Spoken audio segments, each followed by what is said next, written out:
Well, howdy there, Internet people. It's Belle again. So today, we're going to talk about Trump's tax cuts hurting those making less than $50,000 per year. We're going to go over the effects on people's effective incomes from the One Big Beautiful Bill, as it's currently written. It's worth noting that some of this is likely to change now that the Senate has started their process. But there's a decent chance that these numbers might actually get worse. But that's speculation. What isn't speculation are the projections ran by Penn Wharton on taxes and spending cuts as written. So, we'll go over them to answer a question that came in. Quote, Belle, you've said Trump's One Big Beautiful Bill and the tax cuts would primarily benefit the wealthy. I've been talking about this with my boyfriend, and he said that tax cuts always benefit the rich more because they're based on percentages. So the wealthy benefit more because of that. Okay, so a lot of people think this, but there's more to it. The Penn Wharton numbers break it down. What we'll do is start with the rich, go over the change in the after-tax and transfer income by dollar amount and percentage. To keep this short, we'll start with the top income bracket and then drop down to the income bracket that matches how much they saved. Top bracket, those making $4,325,000 or more. That's the top 0.1%. Well, they gain a little more than $389,000, which equates to about a 3%. So let's look at those making $389,000 per year.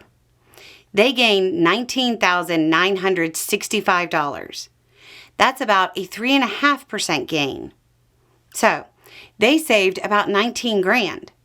What about those making $19,000? That bracket runs from $17,000 to $51,000. Well, they lose $705. Which is a negative 1.5%. What about those making below $17,000? We're talking about those making just above the poverty line. Well, those lucky people lose $1,035. That's negative 10.8%. The package primarily benefits the wealthy. Just in case you were wondering, those making more than $51,000 and below $93,000, they gain a whopping $845, about 1.1%. So why is this happening? Because the spending cuts to SNAP and Medicaid hit lower brackets hard. I guess taking away food from a bunch of people making less than $17,000 allows the government to increase the incomes of a few people making more than $4 million. Because we all know that's who really needs the help, right? I'll put the link to the numbers down below so you can see it for yourself. As you're scrolling down to this section, make sure you stop and see how much debt is being added by the people who said they would cut it.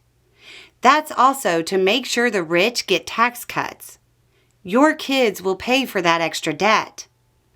A lot of times, it's hard to believe some of the callous things billionaires do.